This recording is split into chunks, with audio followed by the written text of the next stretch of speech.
Cuando lees la Biblia, a medida que leas lo que Dios dice y pongas en práctica lo que dice, crecerás como cristiano. Pero de vez en cuando te encontrarás con algo en la Biblia que te será difícil de entender. Soy Omar Jaramillo y quiero darles la bienvenida al programa Abre la Biblia con el pastor Colin Smith en la voz de Fausto González de Chávez. Colin, no tienes ni idea de lo refrescante que es para algunos de nosotros escuchar a un pastor decir: hay algunas partes de las Escrituras que son difíciles de entender. Hay muchas partes difíciles de entender en la Biblia. Vamos a ver algunos versículos con los que tuve esa experiencia, incluso preparándome para predicar estos versículos. Entonces, Colin, para algunos de nosotros que estamos en la palabra de Dios y que nos encontramos con uno de estos pasajes, ¿qué deberíamos hacer en ese momento? Bueno, creo que lo primero que hay que decir es que no te estreses por eso. Como sabes, la salvación no depende de que entendamos todo lo que dice la Biblia. Las cosas más importantes son las que están más claras. Por lo tanto, las cosas menos claras no van a ser necesariamente las fundamentales. Mi salvación o incluso mi vida cristiana hoy en día no van a depender de la comprensión precisa de un versículo que parezca confuso. Así que no te estreses por eso. Y recuerda que no estás solo. El Señor nos da pastores, ancianos, líderes, que son regalos a la iglesia. Y hay otras personas a las que podemos preguntar, y no solo a personas de nuestra época. Una de las cosas más útiles al estudiar un versículo de las Escrituras es podernos preguntar: ¿qué pensaron de este pasaje los grandes cristianos que vivieron antes que nosotros? Y entonces poder consultar algunas de las grandes mentes mucho más grandes que las nuestras. Eso podría ser fascinante. Bueno, hoy vamos a analizar uno de estos pasajes difíciles. Espero que te unas a nosotros en el libro de Primera de Pedro. Nos encontramos en el capítulo 4, mientras comenzamos con el mensaje Nueva Urgencia. Aquí está el pastor Colin. Recuerden que Primera de Pedro es realmente un manual de discipulado y nos dice todo lo que necesitamos saber para vivir la vida cristiana. Hemos ido descubriendo en nuestro viaje juntos a través de este libro que ser cristiano implica, primero, un nuevo nacimiento que conduce a una nueva vida, y que en esta nueva vida a la que Dios nos llama y a la que nos guía, Él nos ha dado un gran propósito. Hemos visto cómo gran parte de lo que Pedro tiene que decir gira en torno a este objetivo: vivir de tal manera que las personas que se resisten a las buenas nuevas de Jesucristo glorifiquen a Dios. Y hemos visto cómo esto habla nuestras vidas hoy, porque vivimos para Cristo en una cultura que tiene valores muy diferentes. Y a tu alrededor, en el trabajo, en la escuela, incluso dentro de nuestro propio círculo familiar, podemos pensar en personas que se resisten a Jesucristo. De hecho, seguro que ahora mismo puedes pensar en personas que conoces, que incluso son cercanas a ti, y quienes es difícil imaginar que en algún momento puedan llegar a convertirse en seguidores de Jesús. Y Dios nos dice: ustedes son mi pueblo, y los estoy llamando a vivir de tal manera que algunas de estas personas, las más reacias, lleguen algún día a glorificar a Cristo. Ese es el desafío. Es un gran desafío para nosotros, no solo en nuestro círculo personal, sino también en nuestra cultura en general, al pensar en el llamado de toda la iglesia de Cristo. Aquí estamos y, sin embargo, hay mucha gente en los Estados Unidos que se niega a reconocer que estamos bajo el gobierno de Dios. ¿Y sabes cuál es la razón? Si estuviéramos bajo la autoridad de Dios, eso significaría que hay alguien que podría decirnos qué tenemos que hacer. Y hay mucha gente que se resiste totalmente a eso. Por eso existe todo un debate sobre los 10 mandamientos, porque no queremos a un Dios con esos mandamientos. Eso es demasiado estricto y específico. Si vamos a estar bajo el gobierno de Dios, debe ser tan general que todos podamos interpretarlo como querramos. Queremos a un Dios que apruebe todo lo que deseamos hacer. Y lo que está ocurriendo cada vez más en la cultura es que precisamente, así como ocurrió en el Antiguo Testamento, nos queremos deshacer del Dios de la Biblia y reemplazarlo por un Dios que bendiga mis decisiones. Vuelvo a mencionarlo hoy porque es importante que no nos desanimemos ante esto. Recordemos que en esta cultura esto es completamente normal. Así ha sido siempre en todas las culturas a lo largo de la historia de la humanidad. La resistencia a Dios es la condición normal de este mundo, así que no se sorprendan ni se desanimen. Lo que Dios nos llama a hacer es ser sal y luz y vivir de tal manera que las personas que se resisten a Dios lleguen algún día a glorificarlo. Ahora, eso es un gran desafío y por supuesto cuando entendemos la magnitud del desafío, nos preguntamos, ¿cómo podremos lograrlo? Y el corazón de la primera carta de Pedro establece la estrategia que hemos estado aprendiendo juntos. En primer lugar, si queremos vivir de esta manera, debemos buscar primero actuar de manera redentora. Eso lo vemos en el capítulo 2, versículos 11 al 25. En segundo lugar, tenemos que ser capaces de orar con eficacia. Y luego, en tercer lugar, vimos la vez pasada que estamos llamados a hablar con valentía. Dios nos dice, deja que el mundo que se resiste vea a Cristo en ti. De eso se trata, actuar de forma redentora y luego deja que escuchen a Cristo a través de ti. Y entonces llegamos al ejemplo de Noé. Recordarán que Noé fue llamado a hablar a la generación que más se ha resistido a Dios en toda la historia. Y cuando Noé habló de Jesús, Jesús mismo habló a través de él. Y terminamos la última vez con una imagen del arca. Noé estaba en el arca y fue llevado a salvo a través del juicio de Dios al nuevo mundo. Y Pedro está usando esa imagen como una imagen maravillosa para decir que los cristianos están en Cristo. Y al dar testimonio de Cristo, tenemos la confianza de que en el último día seremos llevados a salvo en Cristo al nuevo mundo. Ahí es donde tenemos que llegar ahora que abordamos Primera de Pedro capítulo 4. Y habiendo introducido este tema de Noé y lo que significó para él entrar en un nuevo mundo, en la mente de Pedro está todo este asunto de que igualmente le sucederá a la iglesia cristiana algún día. Y así hemos titulado la séptima de nuestras 10 claves, Nueva Urgencia. Lo leemos en el versículo 1. Por tanto, puesto que Cristo ha padecido en la carne, ármense también ustedes con el mismo propósito, pues quien ha padecido en la carne ha terminado con el pecado. Ahora, quiero hacer una pausa aquí y quiero hacerles una pregunta. ¿Cuántos se sienten seguros de entender lo que esto significa? Quien ha padecido en la carne ha terminado con el pecado. Una vez nos visitó en nuestra iglesia local el Dr. Barbieri, quien escribió un libro sobre la primera carta del apóstol Pedro, y aparte de él, no esperaría que nadie más aquí sepa lo que significa esto. Tengo que decirles que cuando me senté y leí este pasaje me dije a mí mismo, ¿qué significa esto? Digo eso por esta razón. Obviamente no significa que alguien que se ha roto una pierna, o alguien que ha pasado por un tratamiento contra el cáncer, o alguien que ha sufrido algo en el cuerpo, alguna herida en el cuerpo, es alguien que llega al punto de no volver a pecar, porque eso simplemente no es bíblico. Entonces, ¿qué es lo que esto significa? Y esta es la razón por la que hago una pausa. La mayor parte de la Biblia es maravillosamente clara. Son palabras de Dios para gente común y corriente. Y creo que es muy importante que todos entendamos que Dios ha hablado en un lenguaje que la gente común pueda entender. La Biblia debe estar en manos de la gente. Creemos realmente eso. Dios le ha dado su Espíritu a todo creyente en Jesucristo y es el Espíritu Santo que nos abre los ojos y nos da el entendimiento a través de la palabra. Quiero que quede claro que puedes entender la Biblia a medida que leas lo que Dios te dice y pongas en práctica lo que dice, crecerás como cristiano. Pero de vez en cuando te encontrarás con algo en la Biblia que es difícil de entender. Creo que eso ocurre 2 veces en la primera carta de Pedro. Vimos antes en Primera de Pedro 3:19 que Cristo le predicó a los espíritus encarcelados y nos rascamos la cabeza y dijimos, ¿qué significa eso? Eso no está claro.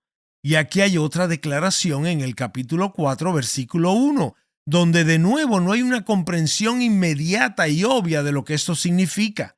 Quiero destacar que esto ocurre 2 veces en esta carta. Pero no te preocupes demasiado cuando te encuentres con algo en el curso de tu estudio de la Biblia que no comprendas de inmediato. Cuando llegues a ese punto, pregúntale a alguien que sepa más que tú. Y recuerda que algunas de las mentes más brillantes del mundo han luchado por comprender la palabra de Dios durante miles de años. Así que no hay ninguna pregunta que se te haya ocurrido con respecto a la fe cristiana que alguien no la haya hecho antes. Así que simplemente quiero decirte que te animes a leer la palabra. Dios ha hablado en un lenguaje que podemos entender. La Biblia está en tus manos y con la ayuda del Espíritu Santo puedes entenderla. Pero de vez en cuando te encontrarás con cosas que te harán rascarte la cabeza y decir, ¿qué quiere decir esto? No te asustes cuando eso suceda. Mejor pregúntale a alguien que sepa más que tú. Y si algunas preguntas no se aclaran de inmediato, déjalas reposar, porque a su debido tiempo Dios aclarará todas las cosas. Estás escuchando Abre la Biblia con el pastor Colin Smith en un mensaje titulado Nueva Urgencia, el cual forma parte de la serie sobre Primera de Pedro llamada 10 claves para entender la vida cristiana. Si te has perdido alguno de los mensajes de esta serie, siempre puedes escucharlos en línea o suscribirte a nuestro podcast en el sitio web abrelabiblia.org. Y mientras estás allí, echa un vistazo a nuestras herramientas gratuitas que te pueden ayudar a crecer en tu relación con Jesucristo. Los recursos incluyen cursos en video, libros gratuitos, recursos que recorren la historia de la Biblia y comparten cómo apuntar a Cristo. Ahora regresemos al mensaje. Aquí está el pastor Colin. Pero de vez en cuando te encontrarás con cosas que te harán rascarte la cabeza y decir, ¿qué quiere decir esto? No te asustes cuando eso suceda. Mejor pregúntale a alguien que sepa más que tú. Y si algunas preguntas no se resuelven de inmediato, déjalas reposar, porque a su debido tiempo Dios aclarará todas las cosas. Y hablando de eso, esta pasada semana estuve leyendo la mayor cantidad de libros posible y este versículo me pareció fascinante. Hagamos 2 preguntas para tratar de entender lo que Pedro está diciendo aquí. Habla del sufrimiento y de una actitud. Así que hagamos 2 preguntas. ¿Qué es el sufrimiento? ¿Cuál es el sufrimiento? ¿Y cuál es la actitud? Ya que Cristo sufrió en el cuerpo, ármate con la misma actitud, porque quien ha padecido en la carne ha terminado con el pecado. Bueno, por supuesto, si miramos atrás al capítulo 3, vemos que Pedro ha estado hablando de la forma en que los cristianos a veces sufren por hacer lo correcto, por hacer lo bueno. En el versículo 14 vemos, si sufren por causa de la justicia, y capítulo 3, versículo 17, pues es mejor padecer por hacer el bien. Así que el sufrimiento del que habla aquí no es romperse una pierna o padecer algún tipo de enfermedad. Es específicamente el precio que se paga por hacer lo que Dios pide que hagamos. Ahora bien, Jesús hizo lo que es bueno. De hecho, por eso en el versículo 18 del capítulo 3 se le describe como el justo. Él fue quien en todos los sentidos hizo lo correcto y mira el precio que tuvo que pagar. Sufrió por hacer lo bueno y pagó el precio más alto para llevar a Dios a personas que se resisten a Él. Somos sus seguidores y vamos a descubrir que el mismo principio aplica también a nuestras vidas, que habrá momentos en los que pagaremos un precio por hacer lo que Dios pide de nosotros. Esa será la forma en que las personas que se resisten lleguen algún día a glorificar a Dios. Eso es el sufrimiento. Ahora, ¿cuál es la actitud? Ármate con la misma actitud que tuvo Jesús cuando tuvo que pagar el precio por hacer el bien. Estaba dispuesto a pagar el precio. Esa era su actitud. Pedro dice que debemos adoptar esa misma actitud. En otras palabras, que lleguemos al punto en que, al igual que Jesús, también estemos dispuestos a pagar el precio. Así que el sufrimiento es el precio que pagamos. La actitud es la disposición de pagar ese precio. Tengo que repetir eso. El sufrimiento es el precio que pagamos. La actitud es la disposición de pagar ese precio. La marca que define a un cristiano auténtico no es cuando haces una oración o pasas al frente durante una reunión en la iglesia. Probablemente ni siquiera sea cuando te bautices frente a una congregación de creyentes. El momento decisivo de un nuevo cristiano es cuando te cuesta algo hacer lo que Dios pide de ti. Cuando tomas una decisión por primera vez porque eres seguidor de Jesús y que no habrías tomado si no lo fueras. Cuando pagas un precio por lo que es correcto, te juegas algo y valoras lo que pagaste. Cuando pagas un precio por tu obediencia, cuando pierdes un amigo o algo de dinero porque hiciste lo correcto, entonces habrá una nueva claridad sobre tu obediencia. Habrá una nueva determinación con respecto a tu vida para Jesús y cambiará la forma en que vives el resto de tu vida. Cuando el sufrimiento llega a la iglesia, reduce su tamaño a la mitad, pero duplica su fuerza y su efectividad. Y eso es lo que sucederá en nuestras vidas cuando paguemos un precio. Pedro ya dijo en el capítulo 1, versículo 7, que la prueba de tu fe demuestra que es genuina. Ahora, nos está diciendo aquí que el costo de tu fe aumentará su valor en tu vida y dará dirección a la forma en que vives. Y entre más rápido lleguemos a ese punto, a ese tipo de determinación de decir, he pagado un precio, he dado la espalda a mi antigua vida, avanzo como seguidor de Jesús y es una decisión firme. Será mucho mejor porque de acuerdo al versículo 7, el fin de todas las cosas se acerca. Dios ha fijado un día en el que interrumpirá la línea de tiempo de la historia humana. Nos ha dado un tiempo limitado para completar lo que nos ha llamado a hacer. Y la mejor manera de darle un nuevo sentido de urgencia a nuestra vida para Cristo es que nos fijemos en el tiempo. La urgencia se ve favorecida al poner atención al tiempo, siempre. Así que no lo pospongas, fíjate en el tiempo. Ahora quiero referirme a 3 relojes de nuestro tiempo actual que Dios nos da para aumentar nuestro sentido de urgencia. Y cuando tenemos un sentido de urgencia, no tenemos más tiempo que perder con el pecado. He aquí los 3 relojes. El primero lo describiré simplemente como tu tiempo, y es de lo que habla Pedro en los versículos 2 y 3. Pues quien ha padecido en la carne ha terminado con el pecado, para vivir el tiempo que le queda en la carne ya no para pasiones humanas, sino para la voluntad de Dios, porque el tiempo ya pasado les es suficiente para haber hecho lo que agrada a los gentiles. Observa que Pedro ve 2 formas en las que una persona puede vivir. Puedes vivir para los deseos y pasiones humanas o puedes vivir para hacer la voluntad de Dios. Y todos nos enfrentamos a esta elección de vivir simplemente al nivel de lo que es natural o vivir intencionalmente comprometidos a seguir la voluntad de Dios. Y lo que Pedro está diciendo es muy simple. Ya has pasado suficiente tiempo dejándote llevar por tus inclinaciones naturales. Has pasado suficiente tiempo de tu vida coqueteando con el pecado. Estás llegando al punto en el que seguir a Jesucristo te va a costar. Prepárate para pagar el precio como lo hizo Jesús y sigue adelante porque ya has pasado suficiente tiempo en una vida cristiana mediocre.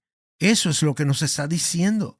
Cuando llegue el día en que estemos delante de Jesucristo, ninguno de nosotros querrá decirle, «Sabes, Señor, tuve una gran vida y cumplí todos mis deseos». No quiero decir eso cuando esté ante Él. Más bien quiero poder decir, Señor, traté de hacer tu voluntad en todo. Ahora bien, ninguno de nosotros sabe cuánto tiempo nos queda antes de que llegue ese día. Pedro se refiere a tu tiempo, a la duración de tu vida. A nosotros se nos ha concedido una cantidad limitada de tiempo. A mí me resulta muy útil pensar en la vida si la divido en 3 diferentes etapas. Creo que eso aporta mayor claridad. Están los años de escuela y de universidad, están los años de construir una carrera y formar una familia, están luego los años de la edad mediana, están entonces los años del nido vacío para algunos, están los años de jubilación. No puedes pasar por ninguna de estas etapas 2 veces. Solo tienes una oportunidad de vivir para Cristo en la escuela. Mi oportunidad de hacerlo ya pasó hace mucho tiempo. Tienes una oportunidad de ser un estudiante totalmente comprometido con Jesucristo en la universidad. Tienes una oportunidad de vivir tus 20 al máximo para Jesús. Tienes una sola oportunidad de formar una familia de una manera piadosa. Una sola oportunidad por cada etapa. Tienes una oportunidad a través de las peligrosas aguas de la autocomplacencia de la mediana edad. Tienes una sola oportunidad de superar esa temida autocomplacencia. Tienes una oportunidad de terminar fuerte en los años de tu jubilación. ¿Y sabes algo? Es demasiado fácil para nosotros pasar por la vida, pero tienes una oportunidad para superar esa temida complacencia y terminar con fuerza en los años de tu jubilación. Es demasiado fácil para nosotros ir por la vida pensando que realmente vamos a vivir plenamente para Cristo en la etapa que viene. Pero mientras tanto necesitamos hacer un poco de espacio para dedicarnos a nuestras cosas, claro. Y Pedro está diciendo, escucha, no tienes tiempo para eso. Dios nos ha dado este gran objetivo y cada uno tiene un tiempo limitado para hacer que nuestras vidas cuenten para Dios. No querrás presentarte ante Él en el último día y decirle, Señor, tenía la intención de entregarme por completo a ti, pero deja de perder el tiempo con el pecado. Hoy, el pastor Colin nos ha hecho una advertencia y nos ha presentado un desafío. Ahora vamos a hacer una pausa en este mensaje titulado Nueva Urgencia, el cual forma parte de una serie más extensa titulada 10 claves para entender la vida cristiana. Continuaremos con este mensaje en el próximo episodio, así que espero que nos acompañes. Si alguna vez te pierdes un programa o quieres volver a escucharlo, puedes hacerlo visitando nuestro sitio web abrelabiblia.org. Allí puedes reproducir el programa o descargar un MP3 de forma gratuita. La serie en la que hemos venido reflexionando hasta ahora se titula 10 claves para entender la vida cristiana. Y Colin, la serie está basada en Primera de Pedro, pero ¿de dónde te ha surgido la idea de esta serie? Pues bueno, de mi pastor, quien ya está con el Señor. Él estaba convencido de que la mejor manera de ayudar a un nuevo creyente a afirmarse en la fe era guiarlo a través de la primera carta de Pedro. Y tenía muy buenas razones para creerlo. Aquí tienes una carta del Nuevo Testamento que aborda todos los fundamentos de la vida cristiana y los reúne en un solo lugar de la Biblia. Por supuesto, existen muchísimos recursos excelentes que ayudan a las personas a afirmarse en la fe cristiana, pero a menudo toman versículos de diferentes partes de la Biblia, lo cual puede ser algo confuso para alguien que comienza a estudiar la palabra. Aprendí de mi pastor lo eficaz que es enseñar a una persona de una sola porción de la Biblia. Y a medida que va aprendiendo, pues podrá continuar aprendiendo de otras partes de la palabra por su cuenta. Y la primera carta de Pedro es sin duda un lugar maravilloso para comenzar. Gracias, Colin. Todos los mensajes de la serie están disponibles en abrelabiblia.org. Abre la Biblia es un programa de difusión de Open the Bible y es posible gracias a oyentes como tú.